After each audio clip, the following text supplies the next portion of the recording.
What's up, you guys? My name's Alec J. Fisher. Welcome back to another adventure vlog.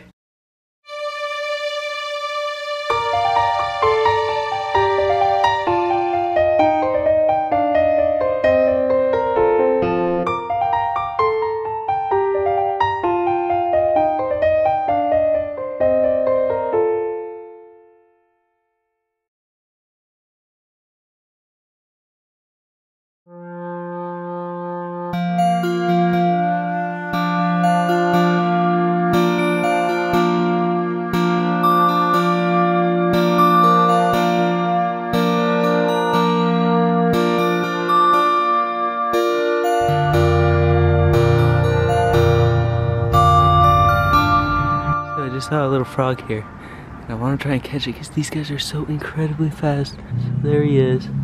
He's really blending in, but I'm gonna go ahead and try and snag him quick. Oh, I got him. So here's the little frog sitting on my hand. This is either a little frog or a baby toad. But yeah, these guys sure are cute. Help keep the insect population in check. Then that snake that I had found in the last vlog, these guys are probably one of their favorite snacks. Hey, yeah, cute little guy, and I'll get him back in the water.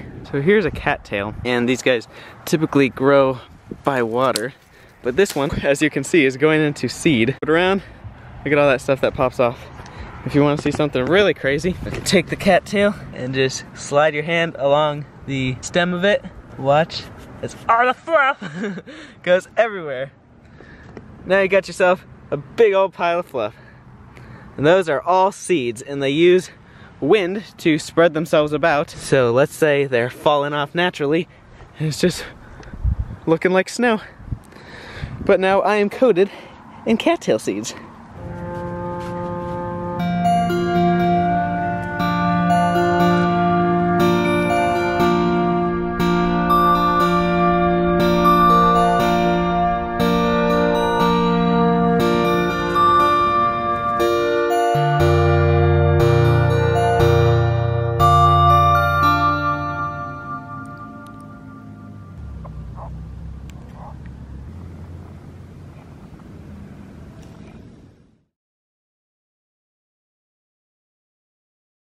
Alright, you guys, so I told you that pufferfish eat snails, and I've got some pond snails in my aquarium that have kind of infested, but I think that I need even a few more than that.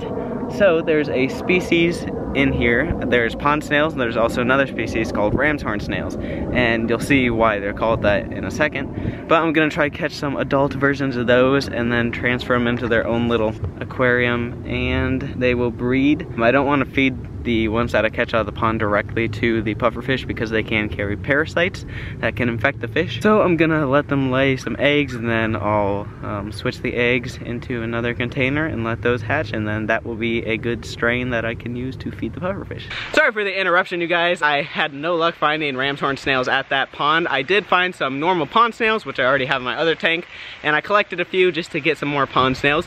But I have gone over to a pond where I know there are ram's horn snails, so I'm here with my friend Jack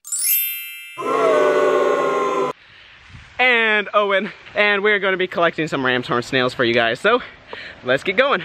So here's a ram's horn snail right here. They blend in pretty well, but Owen's going to try and grab it. Hopefully he doesn't fall in. Okay, Owen has got the ram's horn snail there, and if we take a look at this guy, you can see why they are called ram's horn snails if he stops shaking.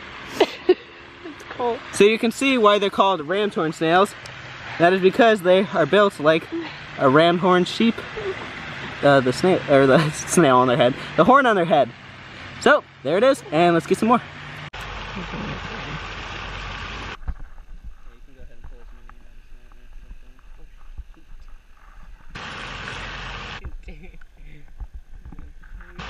I saw one. Come back.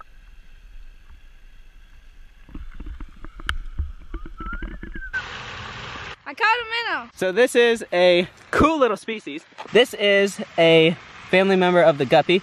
It is a mosquito eater. No, not mosquito eaters, mosquito fish. And these guys are so cool because they eat mosquito larvae, and they're also live bearers. They're great little guys to have around, reduce the mosquito population, but there's a lot of them in Texas.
So after keeping these pond snails for a few days, I have now collected a number of their eggs. You can see in the bottom of that. I just scraped them off the glass and moved them into here, so those will hatch and these will be released. I kept them in this jar just because it's such short term, but I gave them some lettuce and changed the water out, made sure to keep it clean, and I've just transferred the ram's horn snails in there. So you can see they're starting to move around. But I will do the same for them, keep them for a few days. Take the eggs and release these guys back to where I caught them, and then the eggs will hatch and grow up, and I can use those guys to carry on the species to feed Mr. Dobie over here. So it's been about 2 weeks since I collected the pond snails, and they laid the eggs soon after their collection, and then their release was a while ago. But snail eggs are finally starting to hatch, so you can see there's little specks all over in that jug, and those are baby snails. They're so small they're hard to capture with the macro lens. And now I've got the ram's horn snails over here, and they're laying eggs as well, but you can see the eggs have a yellow coloration, which is really interesting, and I'm pretty sure the ram's horn snail eggs will hatch a little bit quicker than the pond snail eggs, but Mr. Dobie is getting hungry. Quack, quack! Oh, he's coming to us. He's walking. What's quacking? I'm guessing that one's the female, that one's the male.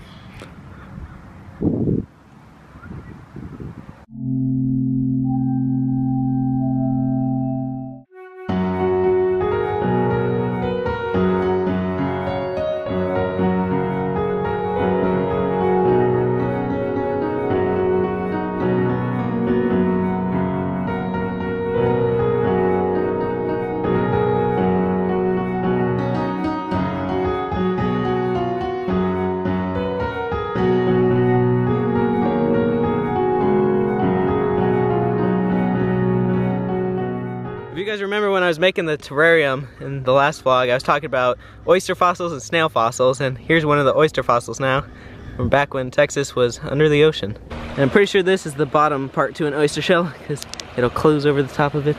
That's a snail fossil. This is what I'd always find on the playground when I was in elementary school.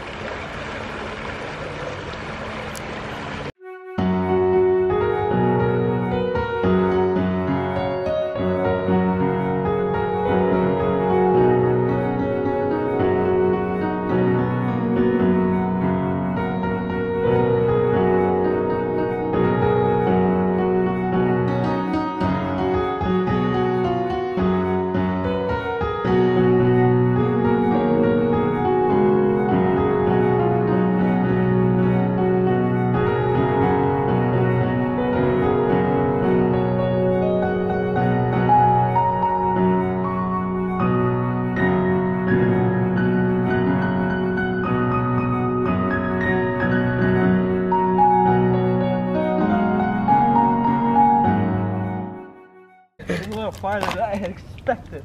I can do this. Try number 2.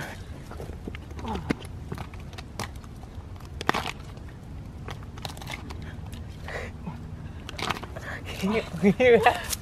You're so close. Yes.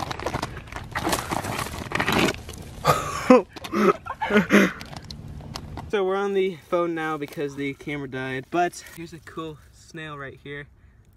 And over here is a hammerhead worm, which I found one of these a while back, and they're actually a worm that eats other worms, so they're pretty cool, and you can see why it's called a hammerhead worm in this photo. Oh, here's a centipede. So I flipped a rock here, and there's this weird fuzzy spiky thing. I don't know what it is. There's some more over there.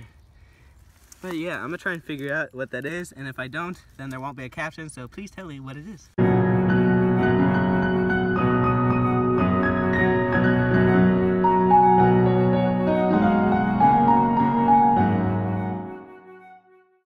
What's up, you guys? So, you may have noticed that at the intro of this vlog, I had a pretty nasty looking black eye. And it is currently about a week or so, almost a week since I got hit in the face, so I'm looking quite a bit better. But I want to explain to you guys why my face looked like that. It's not really a big deal. Some of you might know that I play rugby. And rugby is a pretty big part of my life. I actually just got back from practice, which is why my hair has grass in it, and that's why it looks like I just stuck my head out of an airplane. It's a pretty rough sport. It's got quite a bit of contact. Always got little bumps and bruises all over the place, but it is a lot of fun. And it takes an extreme amount of fitness. I spend most of my days of the week working on fitness so that I can be fit enough to play a rugby game. Because the games that we play usually have 2 35-minute halves, and it's a lot of intense running, hitting, contact, all that. Unlike American football, you know, you don't really stop after every tackle, so it's a pretty fast-paced game. And I'd like to get some footage of it for you guys because I'm sure you're pretty interested in it. But yeah, just wanted to let you know why it looks like I got my face stomped on. Don't worry, it's all superficial. I mean, there's no lasting damage. It's just all part of the fun. Alright guys, it's me from the future. As you can see, I'm all pretty again. My face is all healed up. I filmed this last part that you guys just saw a few days ago, and as I was editing it, I noticed that I look very sad and tired, but I just want to let you guys know, I'm all right now. I was so slow and sluggish because I had just gotten back from rugby practice. I was very tired, and that turf burn on top of my lip was making it difficult to smile, so that's why I wasn't looking very happy in those pictures. I also realized that I forgot to tell you guys exactly how I got them. So the one right here was from a stiff arm. I went into a tackle and I didn't get low enough, and the guy popped me as I was running towards him. So that was kind of my fault. And then I had turf burns, which if you don't know what turf is, it's like artificial field, and it kind of burns. I don't know why they make fields out of stuff that burns your skin off when you fall on it, but I guess whatever. But yeah, I had turf burns on my lip, on my eyebrow, all over the place because someone had tackled me and kind of landed on my head, and I was just right across the turf on my face. But I'm all good now. It's all good.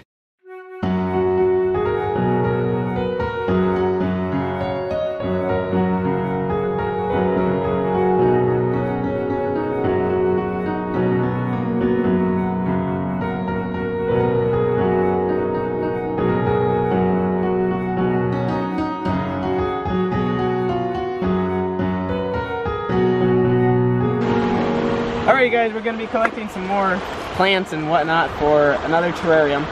I saw these ones and they looked pretty cool, so we'll give it a go. So first, we're going to be collecting the base. So we're just going to grab some of this clay. Next we're going to be grabbing some plants. And here we've got these little things. I'm not sure exactly what they are. They got little stalks as if they were yucca. And then also some of this moss that's growing all up the hills.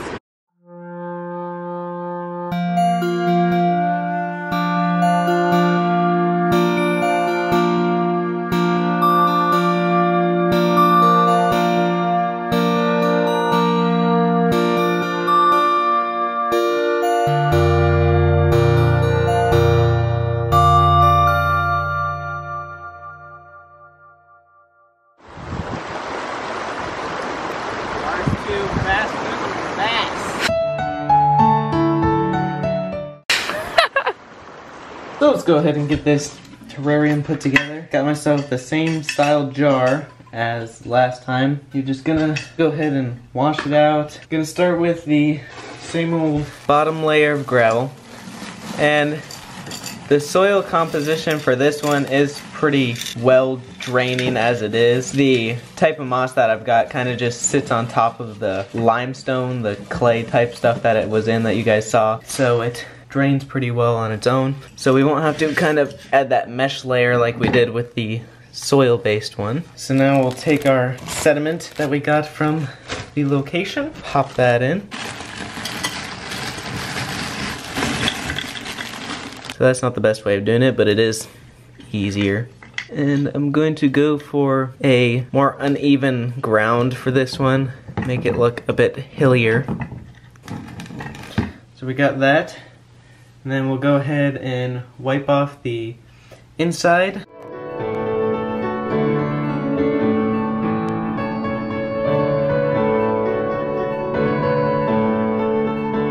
And then we'll get to the fun part, which is adding in the plants. I got a few different types of plants, as you guys saw. I got mosses, like this nice green moss here.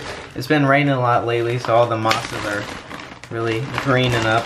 And I also got some of these little plants here, which I'm not exactly sure what type of plant they are, but they do look pretty cool.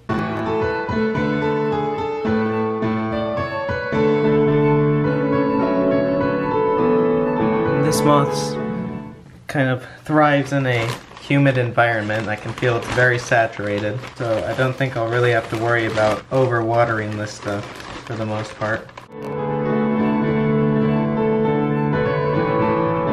The nice thing about this moss is it really carpets. You can kind of just section it off to how you need it. And as I'm taking out these plants, I'm kind of just trimming them and prepping them, removing some of the dead leaves, dead stalks, etc. You want to make sure you keep the roots on them, because otherwise they can die off pretty easily. So I got a nice set of roots on them.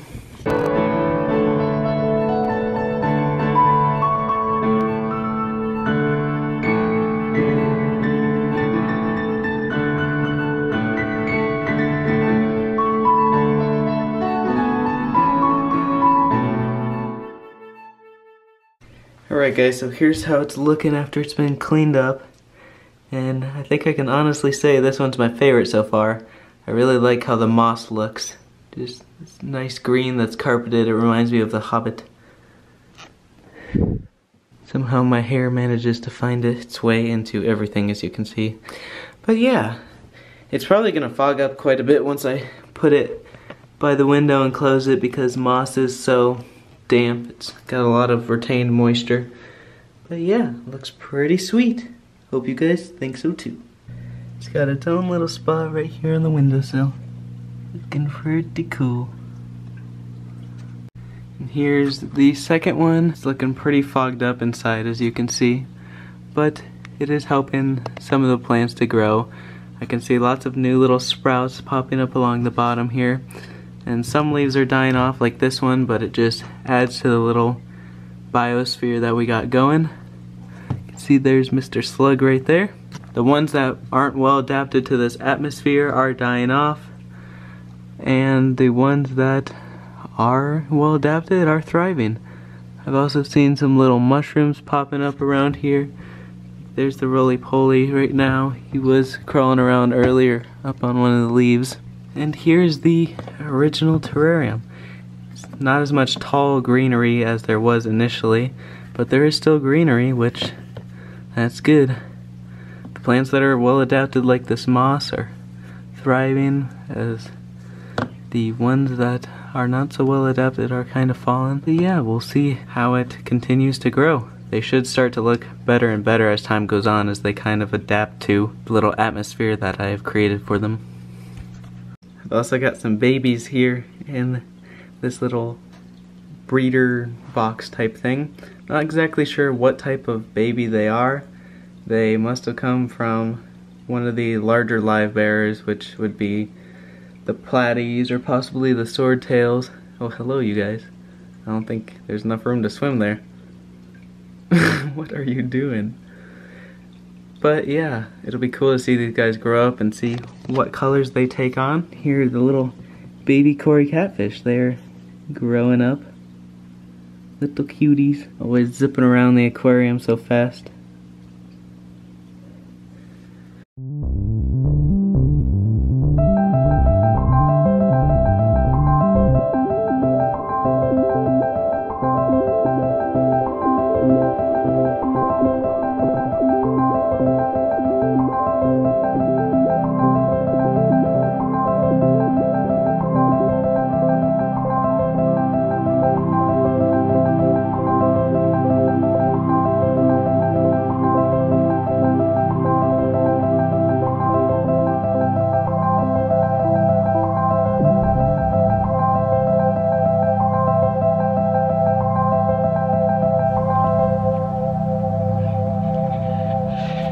Well, you guys, it is a beautiful night for a run, so I'm gonna do just that.